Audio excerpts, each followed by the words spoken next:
لذلك دائما ما كنت احب الفن لحد ما شفت هذا الفيديو. يعني ما نحب. انا مشكلتي ويا الشعر الشعبي. بس اول شيء، ما هو الشعر؟ ما هو الحب أولا؟ لا الشاقة. بس فعلا ما اثار استغرابك بانه مجموعة الكلمات المرصوصة بطريقة معينة سواء موزونة او مقفاة او لا تثير بينا هالكمية من المشاعر، لدرجة بأنه الشعر يدرس بكل مناهج العالم تقريبا. اللي يؤمن به بأنه الإنسان منذ بداية وجوده على هذه الأرض لاحظ شيئا ما، بأن هنالك في التناسق معين من الألوان يثير به شعور من الدهشة، أو بأن هنالك صوت معين يثير به شعور الهدوء. بالأحرى الإنسان لاحظ بأنه لديه القدرة على استشعار ما يسمى بالجمال، ومن ثم انتقل إلى الخطوة الأخرى، وهو أنه مو بس يستشعر هذا الجمال وإنما يقوم بخلقه أيضا.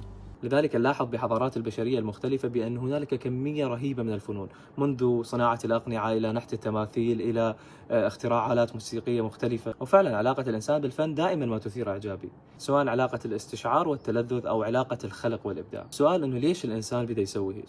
هسه أكو أكثر من جواب. على سبيل المثال اطمئنان لأصوات معينة ممكن خلاه يفكر بإعادة إنتاج هذه الأصوات على مود يعود لشعور الإطمئنان، خصوصا وأنه الإنسان ما كان يعني مترف مثلنا وأكبر مشاكلنا السادس لا بس راح أحلبكم بقت علي، لا، وإنما كانت حياة مليئة بالخوف والمخاطر المحيطة به من كل اتجاه. للأمانة هذا الجواب موجود ببعض العلوم مثل علم النفس التطوري، ولكن أحس الجواب ناقص جدا. يعني إذا فسر لنا الموسيقى ما راح يفسر لنا فكرة الرسم واللوحات والنحت والملاحم الشعرية المختلفة اللي بها كمية من الأفكار الفلسفية المهولة اللي تناقش فكرة وجود الإنسان وتساؤلاته. الجواب اللي أميل إلى فعلا بأنه الإنسان يحاول جاهدا منذ بداية وجوده إلى التعبير عن اغترابه عن بقية الموجودات. هو مو مثل أي نوع آخر من الحيوانات تحكمه فقط غريزة البقاء، وإنما هو كائن آخر مختلف، كائن الأفكار، كائن الفلسفة، وكائن الفنون.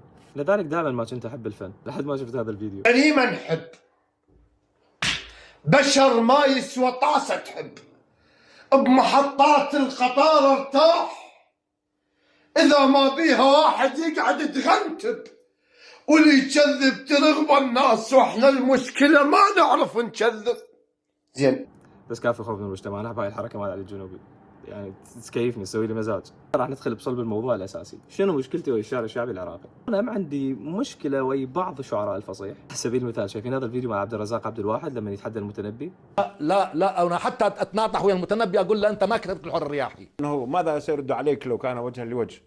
المتنبي يصفعني واسجد له. تعرفون هذا الفيديو بشنو يذكرني بالضبط؟ لو تشوف حالة ثاني مرة تعيد نفس الحركة ولا لا؟ وهذا كبري والله ما تسويها. ليش؟ بقول ما تسحين على وجهش. أخ لا عادها. على طاري عبد الرزاق عبد الواحد، خلينا نستلم اول شعر. تقريبا هواي من عندنا سامع قصيده الزائر الاخيره عبد الرزاق عبد الواحد مال من دون ميعادي من دون ان توقظ اولادي وما اعرف شلون. فسمعوا هذا الشاعر الكبير شنو قصيدته. يا آخر ضيف أشوفه يسد العيون، أمروتك والمروة بنص لهاتي، أريدك من تجي كونانا بالبيت. يعني حرفيا ترجمة عربي، ترجمة عربي. يعني ما حطيت شيء بجيبي أنا أصلا. شعراء الشعبي بدأ يصير الموضوع غريب. يعني بديت تحس بأن هم نفس مدرسين راح أحلب بالفيديو مال السادس يحاولون شنو هيك يحلبون الصورة الشعرية. يعني على سبيل لازم تطلع صورة شعرية حتى هي صورة سخيفة جدا ما حد يفكر فيها. يعني على سبيل المثال شوف هذا حسين علي المطوري اللي بالمتنزهات يحبونه. خردة بإيد جاهل قلبي ممرود. خردة بإيد جاهل قلبي مبرود. خردة بإيد جاهل يعني شنو هالصورة الغريبة العجيبة. بعدين أنا عيب على الكثير من الشعراء عادة اهتمامهم بأصحاب الاحتياجات الخاصة. يعني ممكن شخص ما يقدر يسمع، يعني علي الجنوبي أصلا ما يحتاج السمع، أنت بس باوع له. هسه شوف هذا الفيديو بدون صوت. الله عليك تأثرت لو لا؟ إذا تأثرت دوس لايك. وبحياتي ما سمعت علي الجنوبي وأنا معلي الصوت، مستحيل.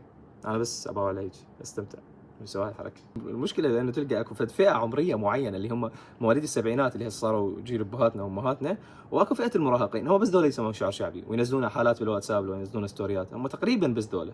فتتلاحظ بأنه نوعا ما مرتبط بفئة معينة، وهاي الفئة حولها تساؤلات سواء مراهقة متأخرة أو يعني اللي أريد أقوله من هذا الفيديو بأنه الفن لما خلق هو خلق للتعبير عن اغترابنا كبشر، كمخلوق، ككائن مختلف. لما المستوى ما نتلقاه من فن اللي هو التعبير عن اغترابنا كمخلوقات يكون بهالدرجة من السذاجة، فيا ريتنا ما عبرنا عن اغترابنا أصلا. والمشكله شخصيات الشعراء كلش سيئه، يعني كلش سيئه. عوفك من دول الجماعه اللي يحشون عن حبيبتهم اللي خطبت، شخصيات معينه يعني فعلا تستفزك.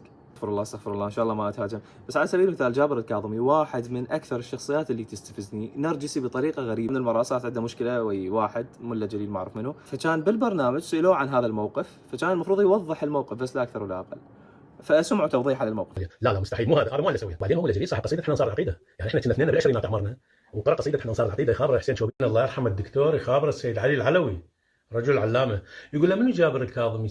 قال منو؟ قلت له، قال له هذا شاعر شاب وكذا، قال له هذا بروفيسور الشعر، هذا شلون قصيده هذه شلون كذا. المهم يعني بكل بساطه استغل توضيحه للموقف على مود يمدح نفسه. هاي منو كاتبها؟ هاي كاتبه الجواهري، هاي منو؟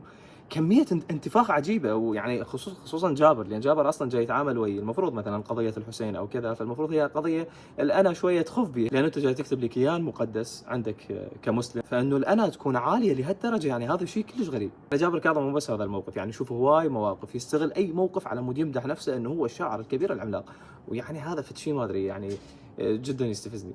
فغالبا شخصيات الشعراء يعني مو جذابه، يعني مو هذا الشخص اللي لما تتعاطى ويا الفن مالته او لما تحتك بافكاره وبالمخزون الفكري مالته راح هيجي تحس بتقارب معين لشخصيته، فبالتالي انت تنضج تتطور. انا احكي عن الناس اللي معروفين يعني حاليا بوسط. فاللي اريد اقوله من هذا الفيديو بانه الاشياء المختلفه اللي نتعاطاها احنا كبشر من فنون وعلوم وفلسفه، انما هي صوت تعبيرنا عن اغترابنا عن اي موجود ثاني، عن اغترابنا عن الحيوانات على سبيل المثال. فكل ما كان صوت الاغتراب هذا راقي كلما ابتعدنا اكثر، وكلما كان مبتذل ومستهلك كلما اقتربنا اكثر.